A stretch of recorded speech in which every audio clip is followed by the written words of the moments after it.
I'm Sister Pratima Patel, originally from Zambia and working in Kenya. You're Zambian? Yes, I'm a Zambian. You're based in Kenya? Yes.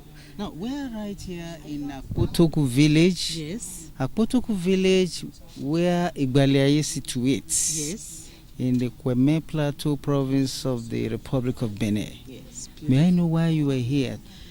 Actually, I have been visiting the whole of West Africa for my work of the Brahma Kumaris World Spiritual University.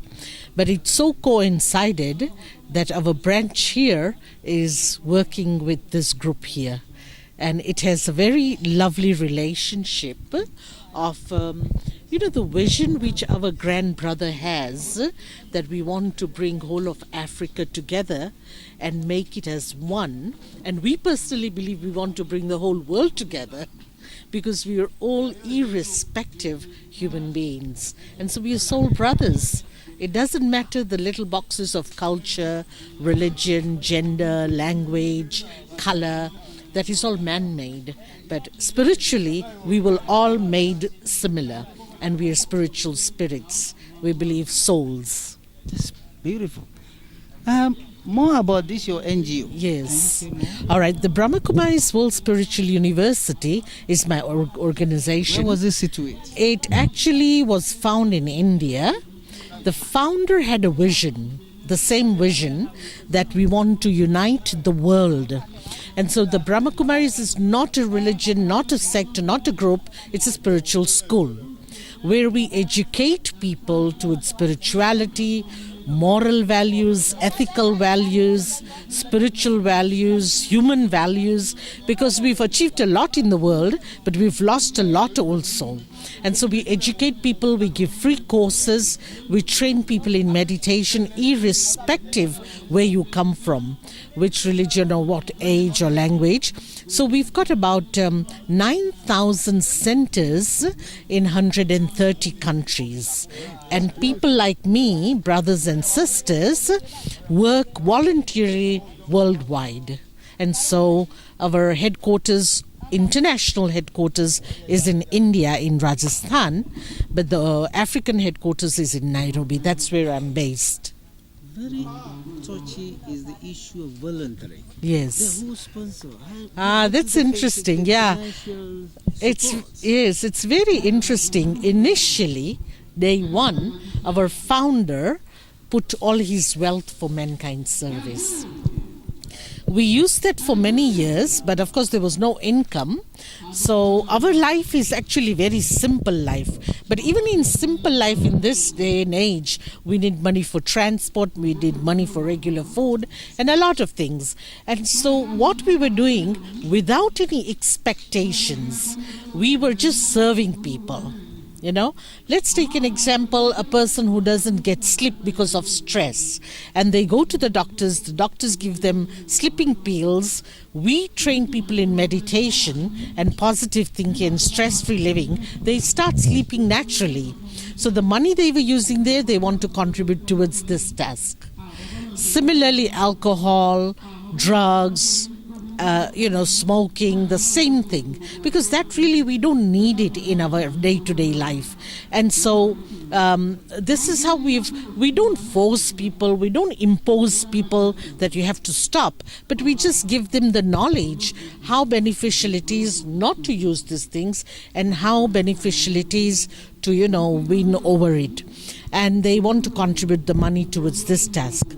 It is not always that case. Sometimes you're perfect in your own habits, but you're still searching for the meaning of life.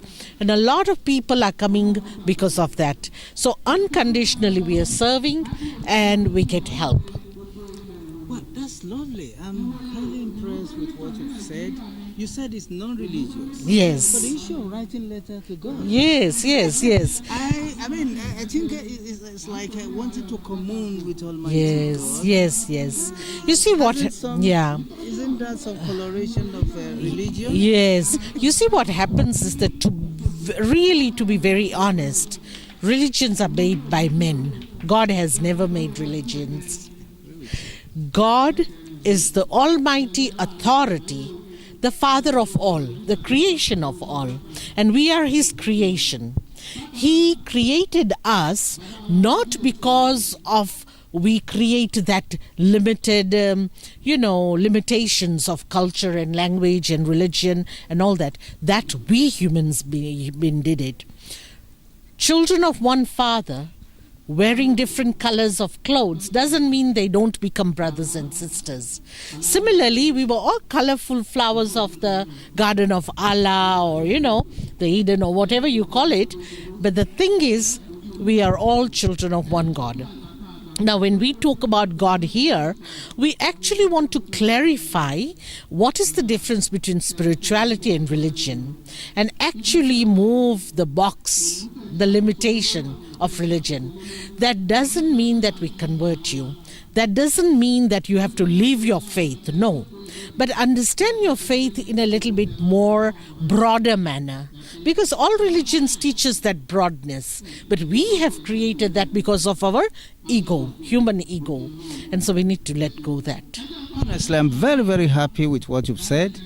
And especially with the present trend of religious intolerance in Africa. Exactly. Remember the Democratic Republic of Congo and some part of northeastern part of Nigeria, where religious intolerance have been creating a lot of tension. Yes. Death, thousands have been killed daily for religious purposes. However, we are really very happy, and I really thank for. I would just very quickly tell you what our project this afternoon is.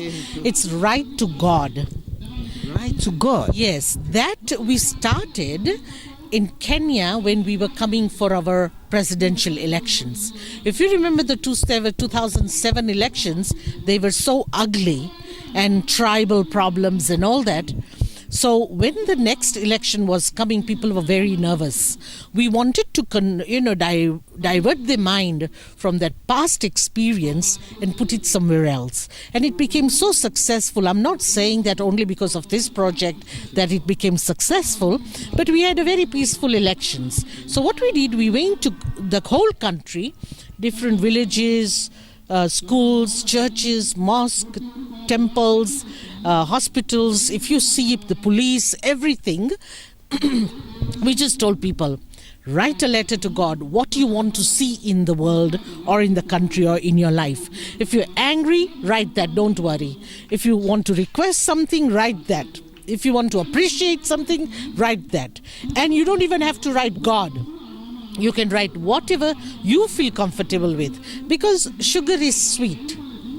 Whether you say sugar or sukari or sukra or khand, it doesn't matter which word exactly, but we just want the essence, and that's the sweetness. We just want God's protection and God's power. It doesn't matter whether you call Allah or Paramatma or God or whoever. So we are stuck into that limitation. Here, we want to remove that limitation and just join hands and work together. So that's why we are doing this Right to God project for this group here. Well, thank you very much, madam. It's a pleasure coming to this place and meeting you. Yes. And to have explained far on this your NGO of what I may call a religious renaissance or spiritual renaissance. Renaissance. You have any last message? I would just like to wish that whatever the vision here everybody has this afternoon, may it come true. Especially first for Africa and then for the world. We will definitely all establish a world where there is no barriers and borders and no color and no religion and language. The only language of peace and the only language of unconditional love. Thank you very much. It's a pleasure meeting you. And I request all of you to even write the letter here. We shall. All right. Thank you. Yes. Thank as you. Soon as I finish.